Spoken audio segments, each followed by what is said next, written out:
സംഖ്യാപുസ്തകം 22. ഇസ്രയേൽ മക്കൾ യാത്ര പുറപ്പെട്ട് യെരിഹോവിൻ്റെ സമീപത്ത് യോർദാൻ അക്കരെ മോവാബ് സമഭൂമിയിൽ പാളയമിറങ്ങി. ഇസ്രയേൽ അമ്മോര്യരോട് ചെയ്തതൊക്കെയും സിപ്പോരിൻ്റെ മകനായ ബാലാക്ക് അറിഞ്ഞു. ജനം വളരെ ആയിരുന്നതുകൊണ്ട് മോവാബ് ഏറ്റവും ഭയപ്പെട്ടു.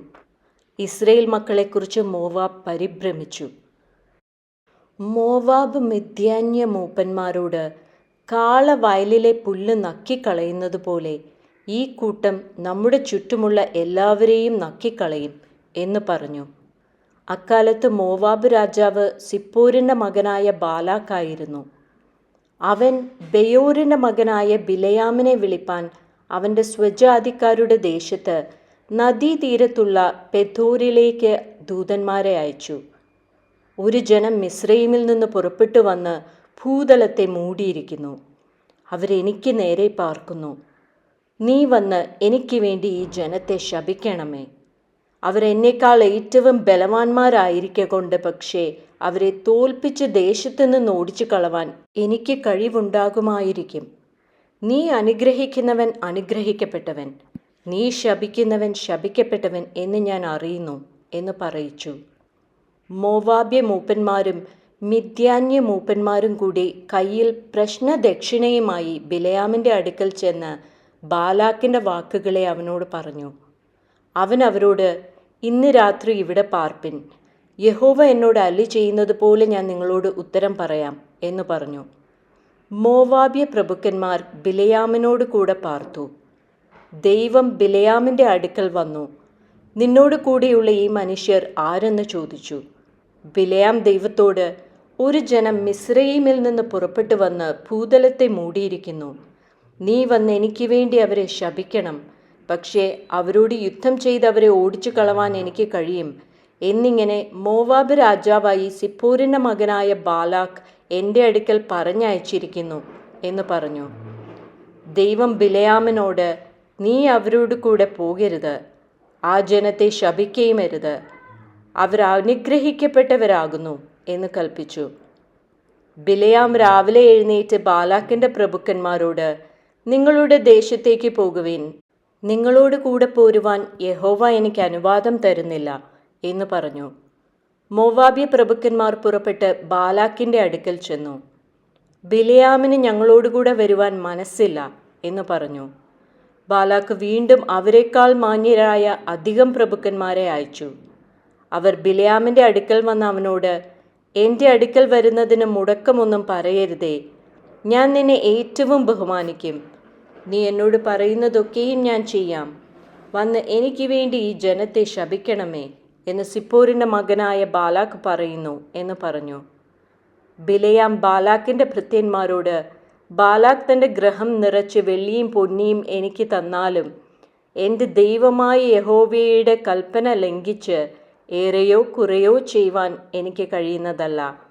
ആകയാൽ യഹോവ ഇനിയും എന്നോട് എന്തരുളി ചെയ്യും എന്ന് ഞാൻ അറിയട്ടെ. നിങ്ങളും ഈ രാത്രി ഇവിടെ പാർപ്പിൻ എന്നുത്തരം പറഞ്ഞു. രാത്രിയിൽ ദൈവം ബിലയാമിൻ്റെ അടുക്കൽ വന്നു, ഇവർ നിന്നെ വിളിപ്പാൻ വന്നിരിക്കുന്നുവെങ്കിൽ പുറപ്പെട്ട് അവരോടുകൂടെ പോകാം. എന്നാൽ ഞാൻ നിന്നോട് കൽപ്പിക്കുന്ന കാര്യം മാത്രമേ ചെയ്യാവൂ എന്ന് കൽപ്പിച്ചു. ബിലയാം രാവിലെ എഴുന്നേറ്റ് കഴുതയ്ക്ക് കോപ്പിട്ട് മോവാബ്യ പ്രഭുക്കന്മാരോടുകൂടെ പോയി. അവൻ പോകുന്നതുകൊണ്ട് ദൈവത്തിൻ്റെ കോപം ജ്വലിച്ചു. യഹോവയുടെ ദൂതൻ വഴിയിൽ അവന് പ്രതിയോഗിയായി നിന്നു. അവനോ കഴുതപ്പുറത്ത് കയറി യാത്ര ചെയ്യുകയായിരുന്നു. അവൻ്റെ 2 ബാല്യക്കാരും കൂടെ ഉണ്ടായിരുന്നു.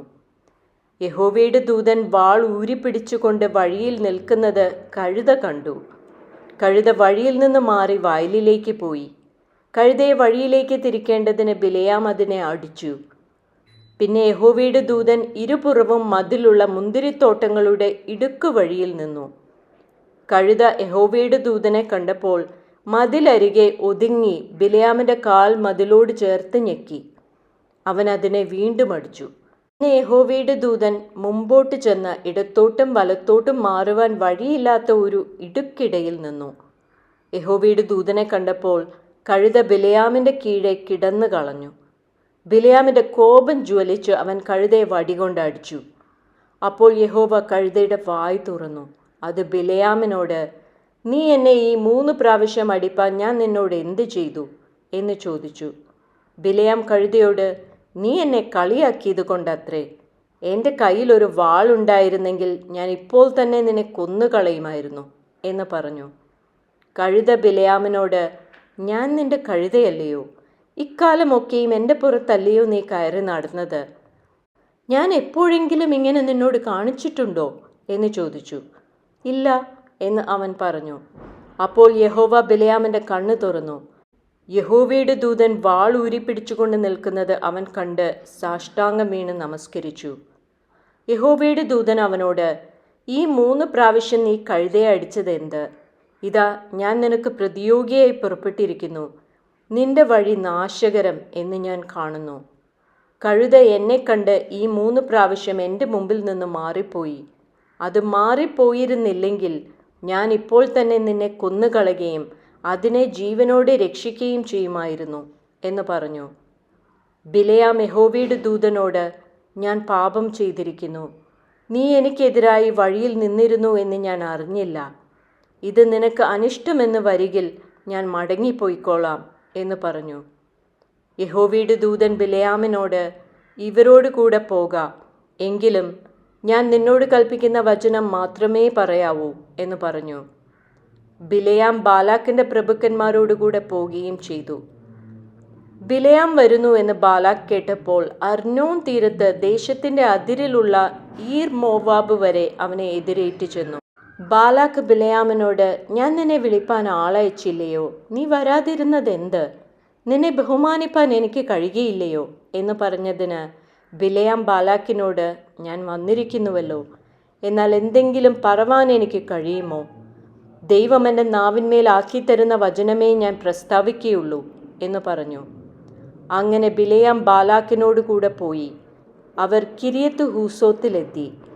ബാലാക്ക് കാളകളെയും ആടുകളെയും അറുത്ത് ബിലെയാമിനും അവനോട് കൂടിയുള്ള പ്രഭുക്കന്മാർക്കും കൊടുത്തയച്ചു. പിറ്റന്നാൾ ബാലാക്ക് ബിലെയാമിനെ ബാമോത്ത് ബാലിലേക്ക് കൂട്ടിക്കൊണ്ടുപോയി. അവിടെ നിന്ന് അവൻ ജനത്തിൻ്റെ ഒരു അറ്റം കണ്ടു.